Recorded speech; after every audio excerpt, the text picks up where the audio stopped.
I'm Phillip Britt. Welcome to In the Arena, a place to discuss all things political in a way that encourages civil discourse and not dissension. I'm joined by attorney Daren Todd, who finds himself in the arena. Welcome, Daren. How you doing, Phillip? Good. Glad to have you here with us. So tell us about Daren Todd and who he is and what brings him to In the Arena today. Well, Phillip, I'm a 1991 graduate of Holcomb High School, a 1996 graduate of Southeast Missouri State University with a business administration degree with an emphasis in finance.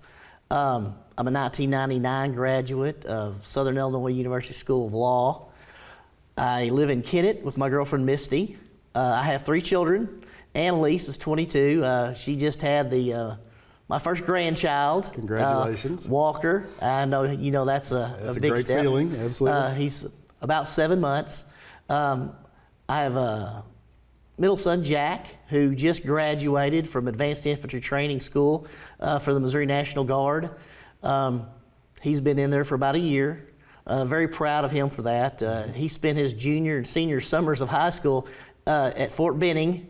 Wow. Doing basic training to protect our country.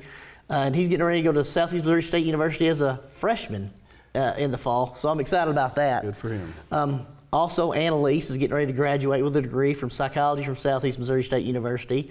This May, she'll be walking. And then my youngest son, Evan, is a sophomore at Kennett. He's 16. There you go. That's awesome. So what brings you here today? Why are you here today? I'm announcing that I'm officially a candidate for presiding judge of the 35th Judicial Circuit. I'm throwing my hat in the arena as an actual candidate for the first time. I know that probably the last time I worked on a campaign was either my cousin's state rep race or probably your state rep race. It's been a while. It's been a while. So in Missouri, any judge, whether it's an associate circuit judge, a circuit judge, or on the courts of appeals, is required to be an attorney, and you are. So tell us about your law career. I started practicing law in 2001, the same year my daughter was born. I've been practicing for 23 years as a trial attorney. That means that I have extensive experience inside the courtroom. I'm not a transactional attorney. I do that. As you know, in Southeast Missouri, it's a general practice of everything. Right. But I've had jury trials involving civil litigation, criminal litigation. I've had jury trials involving things from municipal violations, stop signs, DWIs, things of that nature, all the way up to first-degree murder trials, lasting a week. I've had extensive experience in the practice of law in regards to jury practice, and I first started practicing here in Malden with John Welch. John gave me a start. I practiced here for 15 years. Eventually, our current state rep, Cameron Parker, was part of our firm when we were Welch, Todd, and Parker. I decided that I needed to move on and take a fresh start, so I relocated to Kennett. I had my own office there in Kennett for a couple of years, and I'm now the founding and managing partner of Todd and Atwell, in which I practice with Lee Atwell there in Kennett. Right. So you say you've had extensive jury trials. You know, there aren't a lot of jury trials tried in Southeast Missouri. I mean, that's the reality of it. We try a few, but not a significant number. People think that every day at the courthouse there's a jury trial, but there's really not. But how many did you try last year? Last year I had 6 jury trials. That's a lot of jury trials. And for reference, I was speaking to the former prosecuting attorney in Butler County. Their entire office had 4 last year. Yeah, I mean, you know, I was an assistant prosecutor for 3 years, and I think maybe we had 3 or 4 jury trials in the 3 years that I was in the office. And it wasn't because there weren't cases, but we worked through those cases. But you have a ton of cases to try, and a lot of those don't go to jury.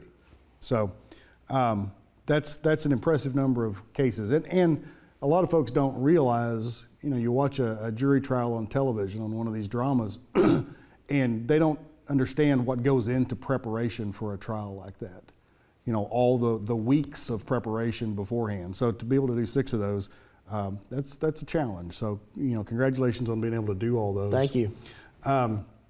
So as you probably know, I don't know if you do or not, but this show was named In the Arena after that famous Teddy Roosevelt speech after he was president, he gave a speech, and it's commonly known as the man in the arena, where he basically says it's the person who gets in there and fights and puts his name on the line and is part of the process, whether it's as the candidate or as working in a campaign, not the one who sits back and just throws stones. Right.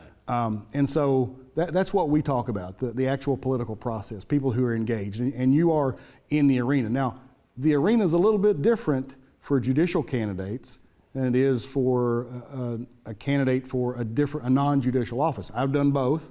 I ran for state representative, and then I ran for associate circuit judge, and those are different. Tell us how they're different. Well, Phillip, the main thing when you're running for a judicial office is you're not supposed to tell people what you're going to do while you're on the bench. Right. You're not supposed to raise money as a judicial candidate. Right. You're supposed to explain to citizens that you will apply the law fairly, equally, impartially to each person that comes to you in your courtroom. Right. And that's what you have to do.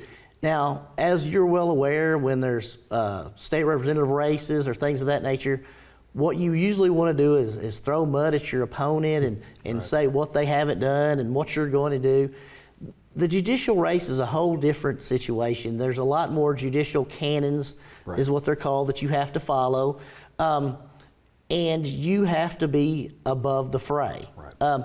Which I think would probably be good for everybody in politics. I agree. But apparently that's what makes the headlines nowadays. Of course. So that's a little bit about what's a little bit different from the judicial race. Well, and the first thing you mentioned, which is telling people what you'll do. One of the things when you run as a candidate for a state representative, you're like, I'm going to fund the schools. I'm going to be tough on crime. I'm going to fight this. I'm going to fight for this, fight for that. Judges are not allowed to say those kinds of things, right. Because that assumes that you've already made your mind up on if a case comes before you. And that's, obviously that's not what you want to have your judge doing. There are a lot of places in Missouri. Now, most of rural Missouri still elects their judges. Sure. But the cities don't. The cities have, and the courts of appeals and Supreme Court use the Missouri plan, right. which is they're appointed and then retained in those positions.